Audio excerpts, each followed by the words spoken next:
like and subscribe to my YouTube channel Kids Moral Stories. Story चरवाहा और भेड़िया। एक पुरसकून गांव में जो पहाड़ियों और सरसब्ज शादाब मैदानों के दरमियान वाक़ था, वहाँ इलियास नाम का एक मेहनती चरवाहा रहता था।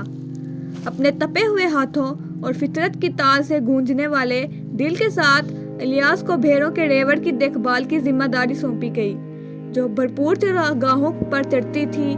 वो पूरे गांव में अपनी मेहरबानी, दानिशमंदी और अपनी भेड़ों की फलाह बहबूद के लिए अटल अज़म के लिए जाना जाता था। फिर भी बहुत दूर गांवों में जंगल के गहरे अंदर एक सायादार शख्सियत को छुपाता है, जिसने उसका नाम सुनने वालों के लिए दिलों में खौफ पैदा कर दिया। जंगल का भेड़िया। इस चालाक शिकारी को अपनी चालाकी से खौफ लाहक था, क्योंकि वो बरसों तक गिरफ्तारी से बचने में कामयाब रहा। किसी भी गैर मशकूक भेड़ का शिकार करता रहा, जो गांव की हिफाजत से बहुत दूर भटक रही थी। एक कड़कड़ाती सुबह जब सूरज ने अफक से को सोने के रंगों से पेंट किया, इलियास अपनी भेड़ों को ताज़ा तरीन घास चुराने के लिए बाहर ले गया। उसने एक नरम धुन, हवा की सरगोशियों और परिंदों के गीतों से जन्म लेने वाला राग गुनगुनाया। उसकी भेड़ें वफादारी से उसका पीछा करती रही, ये जानते हुए कि वो उसकी नज़रों में महफूज थी। जैसे जैसे दिन चढ़ता गया और सूरज अपने अरूज पर पहुंच गया, लूना नामी एक केला मेमना रेवड़ से दूर भटक गया। जंगल के किनारे पर उगने वाली नरम घासों की तरफ माइल हो गया। लूना से बेखबर जंगल का भेड़िया देख रहा था।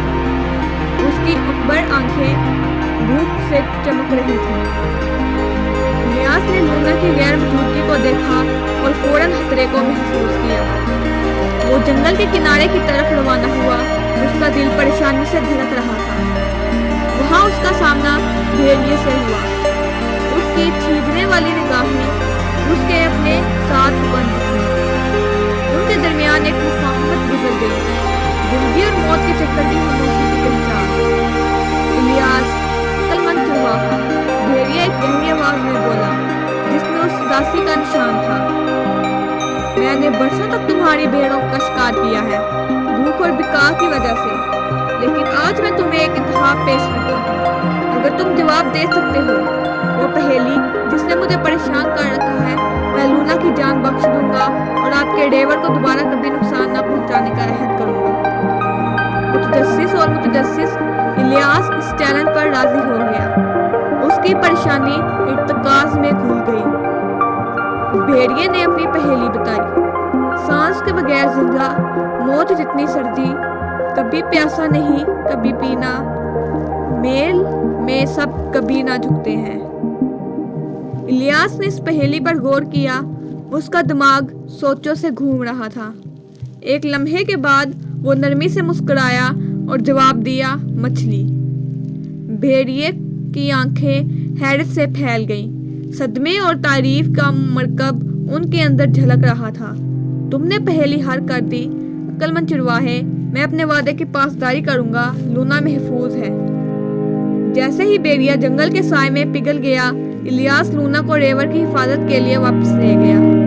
उसके चारों तरफ भेड़ों ने घेरा हुआ था, जो कि राहत से बिलबिला रही थी। गांव को जल्द ही उसकी मुलाकात का इल्म हुआ और हिकमत और शफकत दोनों के चरवाहे के तौर पर उसकी शोहरत दूर दूर तक फैल गई।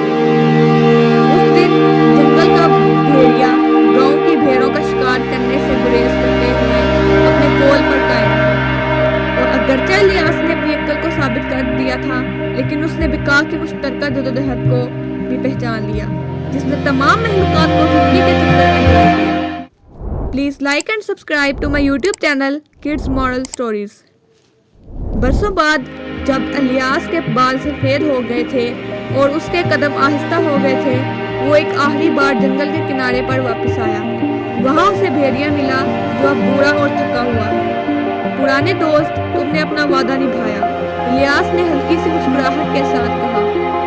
भेड़िए ने सर हिलाया और उसकी नजरें नरम हो गई। और तुमने मुझे शफकत का हुस्न दिखाया है इलियास।